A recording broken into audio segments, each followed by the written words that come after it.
ناظرین، میں ہوں امتیاز عالم بدلوں کی نشریات میں اپنے پروگرام انگیخت کے ساتھ۔ 48 گھنٹے رہ گئے ہیں سپہ سالار کی تعیناتی کے لیے، یعنی چیف آف آرمی اسٹاف کی، اور chairman joint chief of staff committee کے چیئرمین کی بھی۔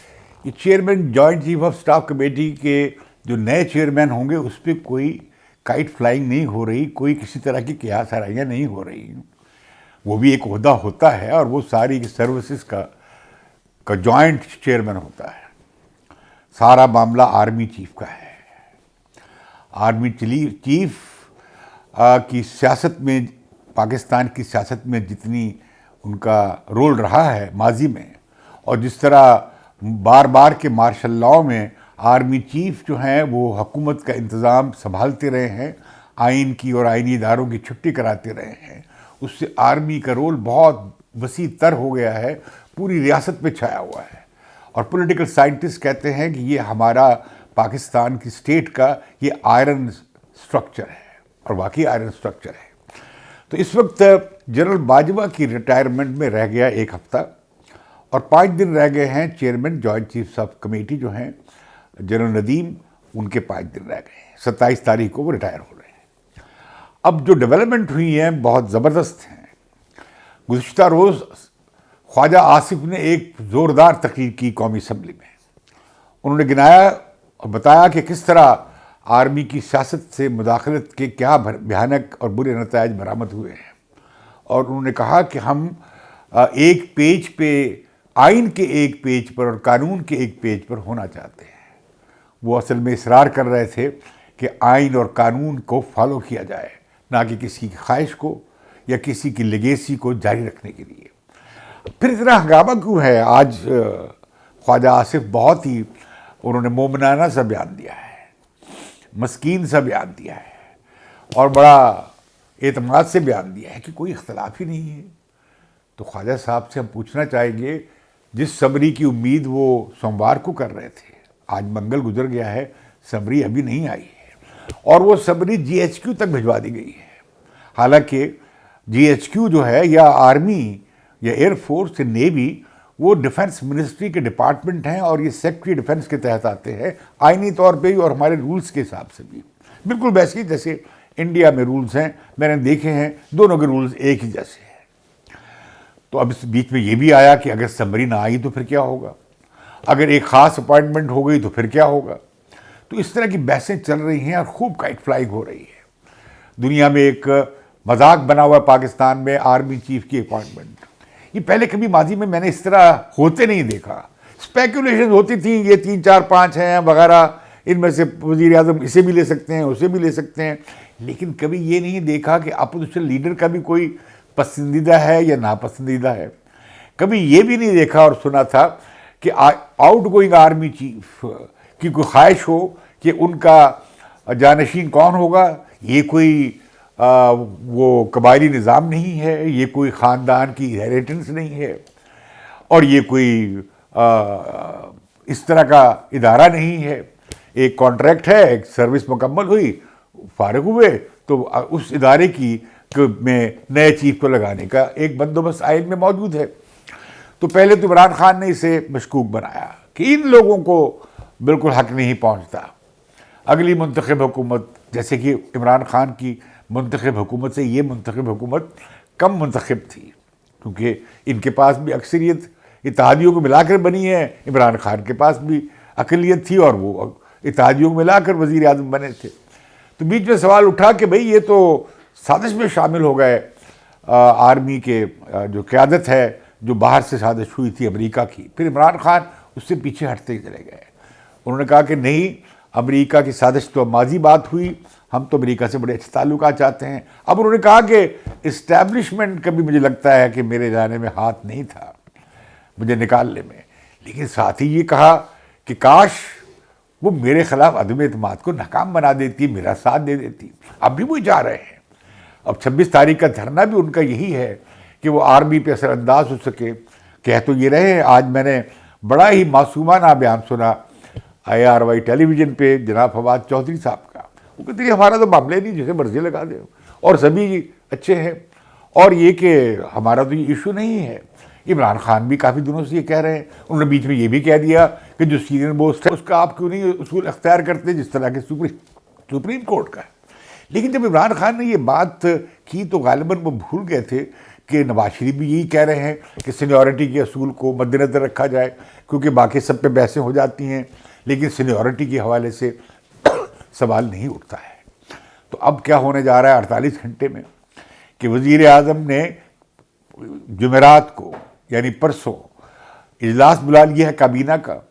اس میں لگتا ہے کہ ٹاپ آف ایجنڈا کیا اس میں یہ کہا جا رہا ہے, اور مجھے معلوم ہے خاص ذرائع سے جو اطلاعات رکھتے ہیں کہ جمعرات کی کابینہ کے اجلاس میں یہ فیصلہ ہو جائے گا اور وزیر اعظم کابینہ کے فیصلے کے ساتھ فیصلہ کریں گے کہ نیا آرمی چیف کون ہو اور نیا chairman joint chief of staff committee ہو. اب سوال اٹھتا ہے کہ اگر سینئر موسٹ کو آرمی چیف لگا دیا, کیا باقی یہ بات ہے کہ جنرل باجوہ چاہتے ہیں کسی اور کو اور وہ نہیں چاہتے کہ جنرل عاصم منیر جو ہیں انہیں نہ لگایا جائے بلکہ ان کا پسندیدہ کوئی اور جنرل ہے؟ کیا ایسا کوئی آرمی چیف کر سکتا ہے کہ اپنے کولیگس, اور مجھے معلوم ہے کہ جنرل عاصم منیر نے ان کے بریگیڈ کمانڈر کے طور پر ان کے ساتھ کام کیا ہوا ہے, اسی طرح جنرل ساحر شمشاد نے بھی ان کے ساتھ کام کیا ہوا ہے, وہ چیف آف جنرل اسٹاف بھی تھے.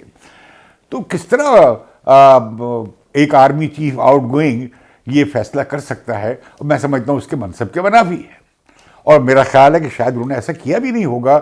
یہ شاید یہ افواہ سازیاں کہہ لیں یا یہ کہہ لیں سازشی تھیری جو پیش کی جا رہی ہیں. تو کیا ہوگا, تو دو جنرلز کو 4 اسٹار جنرلز کے عہدے پہ پرائم منسٹر پروموٹ کریں گے. یہ نہیں بھولنا چاہیے کہ chairman joint chief of staff committee کا عہدہ تینوں سروسز میں روٹیٹ کرنے کے تصور سے بنا تھا, اور ہم نے دیکھا اس میں ایئر چیف بھی بنے, نیوی چیف بھی بنے, chairman joint chief of staff committee. پھر یہ سلسلہ ترک کر دیا گیا. کیوں ترک کر دیا گیا؟ کہ آرمی میں 2 بڑے کنٹینڈر سامنے آتے تھے اور ان میں سے پھر ایک کو chairman joint chief of staff committee بنا دیا جاتا رہا ہے اور ایک کو آرمی چیف بنا دیا جاتا رہا ہے.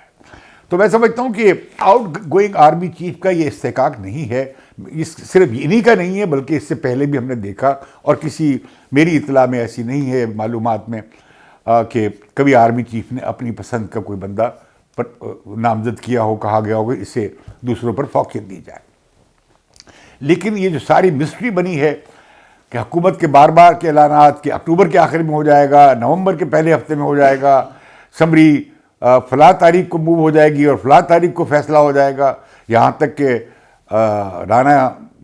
رانا ثناء اللہ صاحب نے یہ بھی کہہ دیا کہ 18 تاریخ کو سمری آئے گی اور 20 تاریخ کو فیصلہ ہو جائے گا آرمی چیف کا. انہوں نے یہ بھی کہہ دیا سمری کے ڈیلے ہونے پر کہ اگر سمری نہیں بھی آئے گی تو وہ تو پروسیجر کا معاملہ ہے, یہ اختیار تو پرائم منسٹر کا ہے.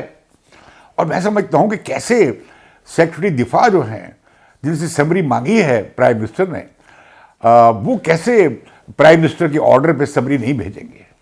میں سمجھتا ہوں کہ یہ ان کی بہت بڑی ڈسپلن کی وائلیشن ہوگی اور کانسٹیٹیوشنل پروسیس کو میں رکاوٹ والی بات ہوگی.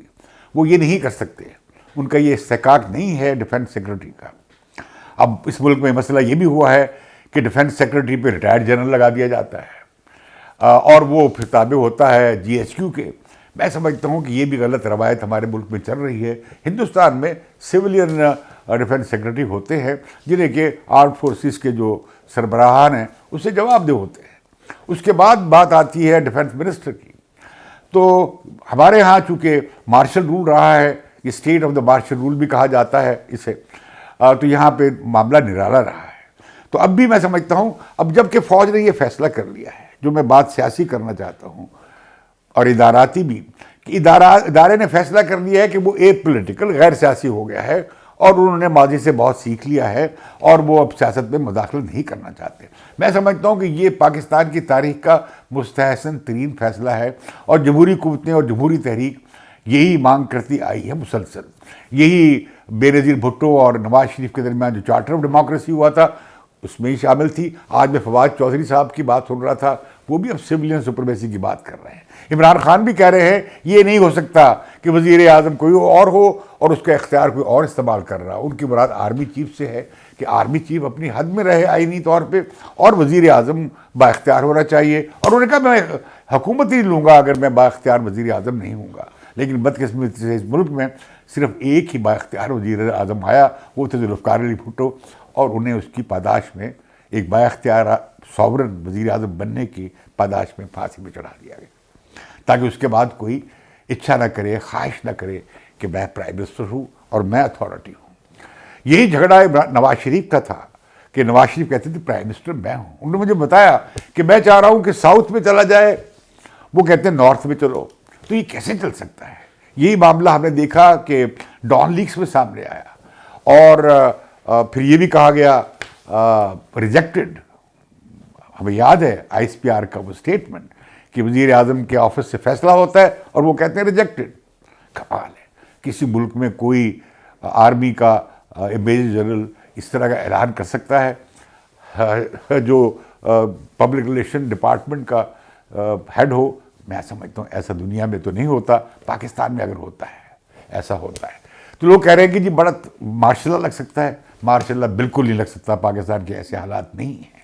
اور دوسری بات ہے ماشاء اللہ لگ لگ کے ہم تھک گئے ہیں اور دیکھ چکے ہیں کہ ماشاء اللہ سے بھی پاکستان آگے نہیں بڑھا اور پیچھے بھی گیا، بہت پیچھے گیا، اور بڑے نقصانات ہوئے ہیں پاکستان کو. پاکستان ٹوٹ بھی گیا. تو مجھے کوئی امکان نظر نہیں آتا. آرمی چیف الوداعی اب اپنے دورے مکمل کر چکے ہیں تقریباً، اگلے ایک دن میں ان کے ختم ہو جائیں گے. انہیں اب عزت کے ساتھ ہمیں سینڈ آف کرنا چاہیے. اور انہیں مزید اگر آرمی کا جو میں کہہ رہا تھا یہ فیصلہ ہے، مستحسن فیصلہ ہے کہ وہ سیاست میں حصہ نہیں لیں گے. لیکن جنرل باجوہ کی لیگیسی یہ رہی ہے کہ وہ نواز شریف کی حکومت کے گھر بھیجے جانے، ان کی نااہلی، اور اس کے بعد پچھلے 2018 کے انتخابات میں جو کچھ ہوا اس کے حوالے سے جو آج بھی ہم نے دیکھا کہ سابق وزیر اعظم عباسی صاحب نے آج بڑی سخت تقریر کی کہ ہم ویسا نہیں ہونے دیں گے جس طرح 2000 یہ سارا جو بحران کی وجہ ہے وہ 2018 کے انتخابات کی دھاندلی ہے. تو جنرل باجوہ تو سیاست میں گردن دھنسے ہوئے تھے. تو جب فوج نے یہ فیصلہ کر لیا کہ بھئی اب ہم سیاست میں حصہ نہیں لیں گے، تو پھر کیا ہوا؟ پھر تو اس ساری لیگیسی کو ریورس کرنے کا معاملہ ہے. تو ظاہر ہے کہ اس لیگیسی کو جو جنرل باجوہ کی ہے اسے جاری رکھنا خود فوج کے ادارے اور خود ادارے کی اس عزم کہ اس کا سیاست سے تعلق نہیں ہے، اس کے لیے مجھے اس سے لگا نہیں کھاتا. تو میں سمجھتا ہوں کہ لیکن یہ دیکھیے وزیر اعظم کیسے کنڈکٹ کر رہے ہیں. وزیر اعظم واپس آئے مشاورت کر کے، انہیں کرونا ہو گیا، وزیر اعظم کو کرونا ہو گیا اور وہ کوارنٹائن ہو گئے. اب وہ پرسوں کابینہ کا اجلاس بلایا ہے، اور پرسوں جو کابینہ کا اجلاس بلا کر وہ اس میں فیصلہ کر لیں گے کہ کون پاکستان کا کابینہ کی منظوری کے ساتھ کہ کون Pakistan chairman joint chief of staff committee ہوگا اور کون آرمی چیف ہوگا. میں سمجھتا ہوں کہ شاید یہ اکاموڈیشن ہو جائے کہ جو آرمی چیف کے لیے جنرل باجوہ کی پریفرنس ہے انہیں chairman joint chief of staff committee بنا دیا جائے، جنرل عاصم منیر کو آرمی چیف بنا دیا جائے، یا chairman joint chief of staff committee بن جائیں اور کوئی اور جنرل جو ہیں جو دو میں سے ایک بن سکتا ہے آرمی چیف. تو بہرکیف جو بھی آرمی چیف بنے اسے اپنے ادارے کی نمائندگی کرنی ہے اور اسے پاکستان کی سلامتی کی ذمہ داری ہونی ہے، اور وہ اسے چاہیے ہوگا کہ وہ پاکستان میں اب فوج کو سیاست سے باہر رکھنے کا جو عزم کیا ہے ادارے کا انہیں اسی پر عمل درآمد کرے. اب اس میں ایک اور سوال اٹھتا ہے کہ وزیر اعظم نے فیصلہ کر دیا جس میں ان کا آئینی استحقاق ہے، لیکن صدر صاحب جو ہیں جو پی ٹی آئی کے لیڈر ہیں ڈاکٹر صاحب، وہ سمری پہ بیٹھ جاتے ہیں. کیا وہ واقعی بیٹھ سکیں گے؟ میں نہیں سمجھتا کہ اس پر وہ بیٹھنے کی صلاحیت رکھتے ہیں یا طاقت رکھتے ہیں، کیونکہ یہ سمجھا جائے گا کہ اسٹیٹ کے فنکشن کو، ایک ادارے کے فنکشن کو ڈسرپٹ کرنے کے برابر ہوگا. یہ کہنا کہ جو سینئر موسٹ ہیں وہ 27 کو ریٹائر ہو رہے ہیں، ان کی پروموشن اگر 24 تاریخ کو ہو جائے گی 4 اسٹار جنرل کے طور پہ، تو انہیں پھر کیسے آرمی چیف بننے سے کوئی روک سکتا ہے؟ ان کی 3 سال کے لیے ایکسٹینشن ہو جائے گی، ہو سکتی ہے، ایکسٹینشن نہیں، اپائنٹمنٹ بطور 4 اسٹار جنرل کے. تو لہٰذا میں سمجھتا ہوں، لیکن اس میں ساتھ ہی عمران خان 26 تاریخ کو پنڈی میں دھرنا کرنے کے لیے بیٹھ رہے ہیں، وہ اسلام آباد میں نہیں کرنے جا رہے دھرنا، وہ پنڈی میں کرنے جا رہے ہیں۔ پھر عمران خان کیا کرنے جا رہے ہیں؟ کیا وہ جی ایس ٹی پر پریشر بلڈ کرنے جا رہے ہیں؟ کیا وہ واقعی جو نئی اپارٹمنٹ ہونی جائے گی اسے پولیٹیسائز کریں گے؟ مجھے نہیں لگتا۔ مجھے لگتا یہ ہے کہ وہ ریکنسائل کر رہے ہیں اس بات سے کہ جو بھی آرمی چیف آئے ہم اس کے ساتھ تعلقات اپنے آپ سے خراب نہ کریں، جس نے بھی آنا ہے۔ تو لہذا ایک قدم پیچھے مجھے ہٹتے نظر آئے ہیں، لیکن پھر وہ کیوں وہاں پہ کھڑے ہیں؟ کیا صدر صاحب صبری کو روک لیں گے اور ساتھ ہی 26 تاریخ کو عمران خان دھرنا مار کے بیٹھ جائیں گے؟ تو میں سمجھتا ہوں کہ حکومت اس سے پہلے ہی قدم اٹھا چکی ہوگی۔ 24 تاریخ کو یہ لگتا ہے یہ دونوں اپائنٹمنٹس آرمی چیف کی بھی اور چیئرمین جارج صاحب کمیٹی کی ہو جائے گی، اور یہ ہمیں سمجھ اس سے سارے اس جو جھگڑا ہوا ہے، جو افواہ سازی ہوئی ہے، اسے سبق لینا چاہیے کہ ہمیں اس سے ادارے کو باہر رکھنا چاہیے اور ادارے کو بالکل پروفیشنلی اپنے کام سے کام آئین کے مطابق رکھنا چاہیے، اور ادھر ادھر سیاست، معیشت اور دوسرے معاملات میں، خارجہ پالیسی میں ادارے کا کوئی رول بنتا نہیں ہے۔ یہ پالیسی جو ہے وہ الیکٹڈ گورنمنٹ نے بنانی ہوتی ہے، اور اس میں ساری پارٹیوں کا اتفاق ہونا چاہیے، جبکہ وہ آئین کو سب مانتی ہیں۔ لیکن بدقسمتی سے سیاستدانوں کی آپس کے اختلافات اور جھگڑوں سے فائدہ آبرانہ حکومتوں کا ہوا ہے۔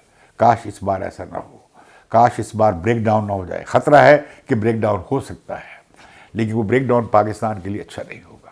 مجھے اجازت دیجیے بدلوں کی نشریات سے۔ اب آپ سے ملاقات جمعراتی کو ہوگی، جو تعیناتی ہوگی اس کے بعد کی صورتحال پہ بات کریں گے۔